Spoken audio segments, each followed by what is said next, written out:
I showed my cheating wife how ruthless I react to small mistakes. How can life take a 360-degree turn so quickly? If you had seen me 6 months ago, I would have been a happy man, content with my life. Now, I'm typing my life story on the internet to ask people what they think I should do. Yeah, I'm that desperate. I, male, 32, and have been married for 4 years to my wife, a female, 30. I work in a tech company while my wife is a homemaker. We have a baby girl who turned 1 year old last month. I met my wife, Maria, 6 years ago in a club. I went with a group of friends.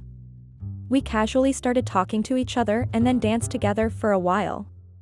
She was a fun girl, that was my first thought about her. We didn't get each other's contact number or anything. We just danced and had some drinks together and then went our way. You should have gotten her number, bro, my friend Ethan told me a few days later. He was teasing me that I had fallen in love with the girl from the bar. Yeah, I really should have, I replied, sighing and rubbing my eyes. I couldn't get her out of my mind. I was regretting not getting her number. I was out for a work lunch with Ethan, but the client got stuck in traffic, so it was just us. Me and Ethan have been friends since college and also started working in the same company. Holy f***, you aren't going to believe this, he said, his face wide open in shock. What, I said, and turned to look at what had gotten Ethan like this. Oh f***, I said, a smile finally coming to my face. Entering the restaurant was none other than the girl from the bar. I saw her laughing with her friends as she made her way to their table. I couldn't believe that I was seeing her again. The regret of not asking for her number finally left my shoulder. Maybe it was in our destiny to meet again, I thought ludicrously. I wasn't going to repeat the same mistake again. I called the waiter and sent her a martini. She ordered that drink that night at the bar. This time she gave me her number before we went our way. We started chatting a lot. She was working on temporary jobs then. For those of you who don't know what that is, so while there is a vacancy and the company looks for someone to fill them, they hire people in those positions to fill it temporarily. She didn't know what she wanted to do permanently. She liked that her job didn't need any long-term commitment and she could leave when she was bored from that particular job. I liked talking to her. We both were single and just wanted to have some fun. We went to clubs together and partied many times with our friends. One thing led to another and we kissed each other one night outside her house. I really like you, I told her. She told me that she liked me too. We started hanging out with each other a lot more. We would spend weekends in bed. I was really happy to be with her and I thought it was a mutual feeling. Maria was quite beautiful, everywhere she went guys would turn. I couldn't believe how lucky I had gotten. She would tell me how guys flirted with her wherever she went. It never surprised me. I thought it was because of her beauty, but it wasn't just that. One evening when I took Maria out for dinner with my friends, I noticed something that night. She was here as my girlfriend but was still smiling and flirting with one of my friends who was single at that point of time. It felt a bit weird to me, but I thought maybe they are just being friendly. It wasn't just my overthinking. During our course of relationship, I noticed her various times, openly flirting with other men. One time when I confronted her about it, she told me that it was just healthy flirting and didn't mean anything. I told her that I wasn't comfortable with my girlfriend openly flirting with men. I didn't do that, so I thought it was fair on my part to expect the same from her. She told me she won't do it if I don't like that, and that was the end of the conversation. She stopped flirting, or healthy flirting, like she called it. Our relationship went well, but we also encountered rough patches in our relationship. Even though Maria told me that she stopped flirting with random men, I would still see her passing sensual smiles to random men sometimes. She would get texts from men asking her where she is and what she's doing. I would confront her about it and she would get angry. She would tell me that I didn't trust her and it's just my insecurity talking. When we had fights like these, we stopped talking to each other and then she would come and tell me that she's sorry and some sweet things. I was a young man in love, I couldn't resist her. So I used to let it go. At our second anniversary, I popped the question to her to marry me. It was an instant yes, to both our delight. We got married with our friends and family present. Maria told me that she didn't want to work anymore. I told her that if she doesn't want to, then she doesn't need to. I worked enough for us. I did quite well at my work. Along with my job, I made certain investments which turned out to be really good decisions. I was happy I could provide a comfortable life to my family. Our life was going well. We had a good life. I wanted to expand our family, but Maria said she wasn't ready for it. I understood her. Becoming a mother was a commitment for life, and I wanted her to be completely ready for it. I didn't have to wait for long because after 2 years of marriage, Maria told me that she's ready to be a mother. She said it felt natural for her to be a mother. She soon got pregnant with our baby girl, and everything felt too good to be true. We were going to be a complete family. Our baby girl came into this world around a year ago. She looked so beautiful in my arms. She was a perfect balance between me and my wife. I held her in my arms while I sat with my wife on her hospital bed. My family was finally complete, and I was going to do everything in my power to give them the best of their life. Maria didn't have any complications during the birth of our baby, but she suffered postpartum depression heavily. I hated seeing her like that. Doctors told me that it was more common than I thought. They said she will heal with time. I made sure to be there for her through all of it. I took leave from office to be there for her and the baby. She started feeling better after a month or so. She told me that I should go back to work. Even though I was reluctant at first about leaving them and going to work, I resumed work. The work had piled up when I went back after leave. I had to work extra hours to compensate. I felt bad that I was not able to give enough time to my wife and newborn baby. It wasn't fair for Maria to handle the baby alone, especially when she had just started feeling better. Work wasn't something I could ignore as well. I found a solution to it. I hired a nanny for a baby so that Maria could also have some time to herself. I told her that she should go out with her friends and all. She was reluctant at first. She didn't want to leave the baby and go anywhere. I convinced her that it was all right, biggest mistake I ever made. She started going out with her friends. The first time she went, I saw how happy she was when she came back. She had always been a party girl, so it didn't surprise me. I told her that if it made her happy, she should make time for herself. She hugged me and thanked me so many times for being understanding. I didn't think I was doing a big thing. Any husband would want his wife happy, and I was doing the same. I came home early from work to be with the baby when Maria had plans with her friends. We had a nanny, but I thought it's best if one of the parents was with her most of the time. I didn't want my daughter to get raised by a nanny. I appreciated the additional help, but I liked to be an involved parent. Maria was also happy as she was able to enjoy her life like she did before. We were settling in our new life with the baby. Even though me and Maria weren't spending much time together, I was content that she's feeling better. I thought soon everything would be fine and we'll spend a lot of time together, but we never did. One night, after Maria came from hanging out with her friends, she told me that she's very tired and going to sleep. I told her to go to bed and that I'll come to bed after putting the baby to sleep. I put the baby in her crib and went to our bedroom. Maria was fast asleep when I came to the room. I joined her in the bed and was going to sleep as well when I heard her murmuring. I turned to look at her side. Her brows were knitted together.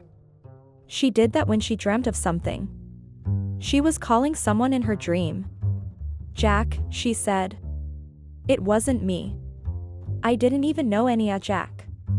I was confused as hell, but I was like maybe it would be a random dream or something, and then went to sleep. The next morning, I didn't remember that something like this had happened the previous night. Everything went normal the next few days. Until all of it came apart. Maria had gone for her friend's night. I was at home with our baby. I was watching television when the door opened and Maria entered. I smiled when I saw her and she smiled back. She took the baby from my arms and kissed her. She told me she's tired and was going to take a shower before hitting the bed. I was replying to some mails on my phone, but then my phone ran out of battery. I searched for my charger but couldn't find it. I must have left it in the office. I went to our room to take Maria's charger. I was looking for her charger in her bag when I got the shock of my life. There was a hotel bill and a packet of condoms in her bag. Why the is there a hotel bill and condoms in her bag? We didn't use condoms, and I sure as never went to this hotel room. I stood there like someone had poured a bucket of cold water on my head. My wife was cheating on me. When Maria came from the shower, she saw what's in my hands and her smile slipped. Her face turned pale. I waited for her to tell me why she has this with her. I was sort of hoping that what I assumed was not true and she hadn't done anything, but the look on her face told me that I was right. Maria realized that there's no point in lying anymore and started crying. I would have felt bad if she cried any other time, but crying after going behind my back, I had no interest in making her feel better. She told me what I already knew. I made a mistake, she said between crying. It was harmless. You know, I wouldn't initiate something like that.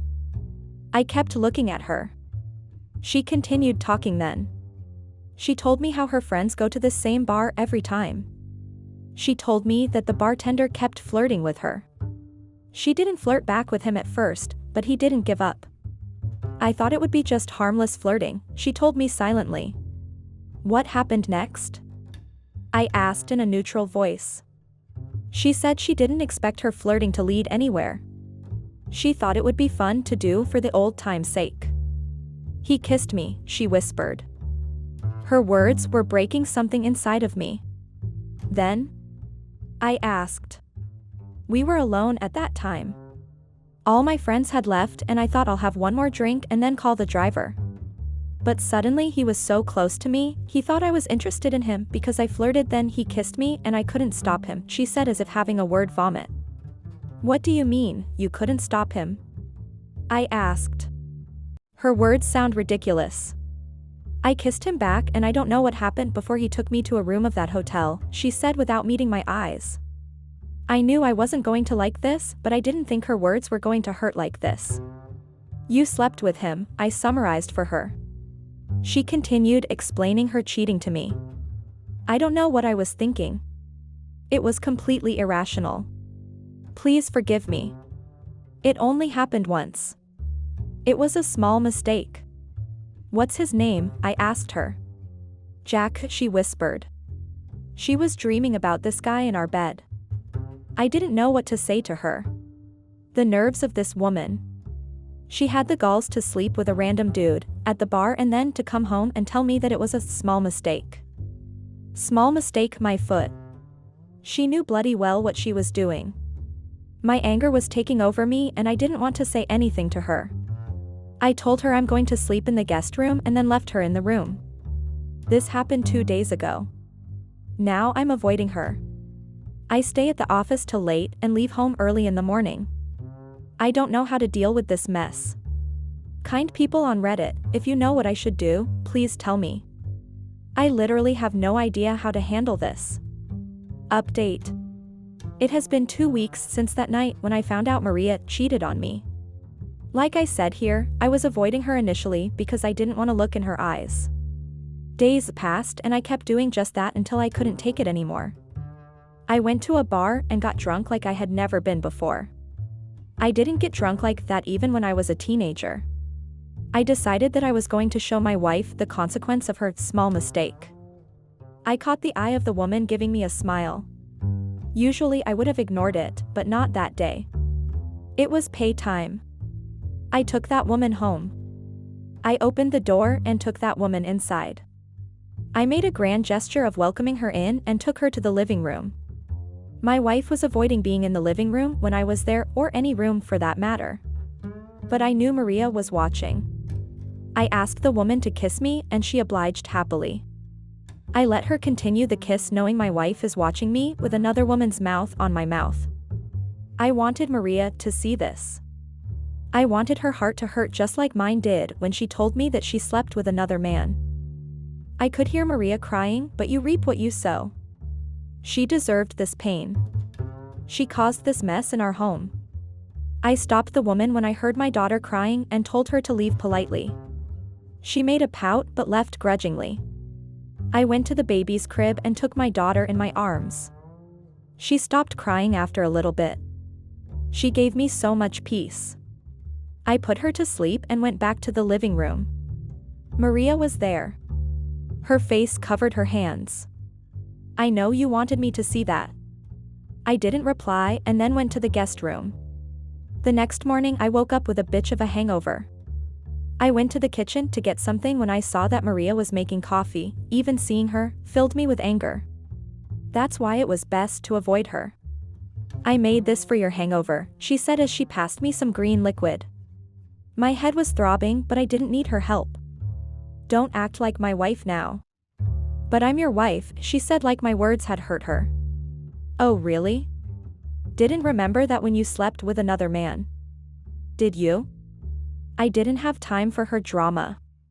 I grabbed a bottle of water from the fridge and went back to the guest room. I took some medicine and started feeling better. I wasn't proud of what I did last night. Not because it was against the dignity of my marriage. That ship sailed when Maria went to that hotel room. It wasn't just my style. I knew Maria was hurt the way she sobbed last night, but that wasn't enough. I wanted her to suffer. I was going to make that happen. I called up my lawyer and told them to make the papers as soon as possible. They told me it will be ready within 24 hours. The next day, the papers were sent to me in my office. I wanted to see Maria's reaction when she saw this. Just as I was leaving work, I got a call from Maria. This was the first time she called me after that night she came home. I picked it up thinking it could be about our daughter as well. I came to the mall to do some shopping, but they are saying the card is blocked. That's the first time she called me, and that's because her card is blocked. Figures. That's because it is. Shock took over voice and she started telling me that I can't do that. I didn't have time for her theatrics. I told her plainly, I think I just did, and then hung up on her. I found Maria waiting for me at home. You can't do much shopping if you don't have the money. She didn't waste another minute and started telling me that I can't take her money from her. I know you're upset, but don't act like this. The audacity of this woman knew no bounds. I told her it wasn't her money, but my money. I just liked providing her with everything because she was my wife.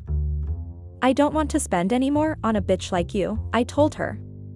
She told me that legally she's still my wife and has the right to my finances. That brought a smile to my face. She was confused as to why I am smiling. You are my wife, but not for long. I gave her the divorce papers as my words drew understanding on her face. The divorce papers clearly stated that I was filing divorce because of my wife's adultery. My lawyer had told me that we'll get full custody of my daughter. Since we were getting a divorce because Maria cheated on me, she wasn't going to get a single penny from me. It was worth paying my lawyer the hefty fees. I wanted Maria to be stripped of everything I provided for her. She was going to be on the streets. Maria didn't have any assets or any money except for my money. I used to think of it as our money, but f it now. It's my money and I was going to make Maria suffer and make her regret cheating on me. I bet she already did. Update. It has been a year since my last update. I'm happily divorced now.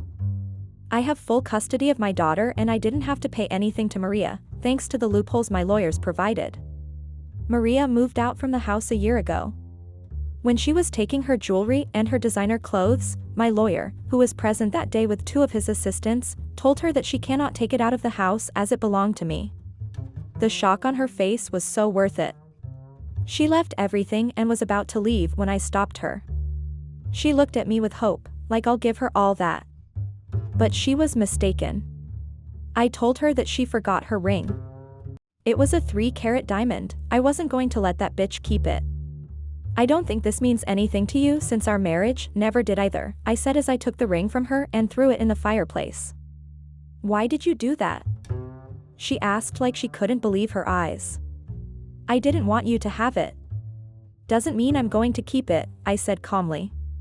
She was visibly humiliated and then left the house. I have not seen her since. She doesn't have any money or any home. Last I heard, she lived with some friends of hers before they kicked her out either. She didn't even ask to meet our daughter, and that was perfectly fine by me. I didn't need her negativity in our life. I'm perfectly content with my daughter. Everyone who heard my story till here, I'm really thankful to you. I'm grateful for all your comments and advice. It felt relieving sharing my story with all of you.